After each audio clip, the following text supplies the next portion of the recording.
ہم نے نوح کو ان کی قوم کی طرف بھیجا کہ پیشتر اس کے کہ ان پر درد دینے والا عذاب واقع ہو اپنی قوم کو خبردار کر دو۔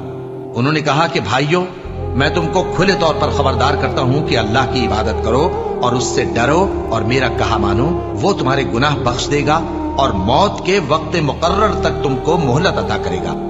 جب اللہ کا مقرر کیا ہوا وقت آ جاتا ہے تو تاخیر نہیں کی جاتی، کاش تم جانتے ہوتے۔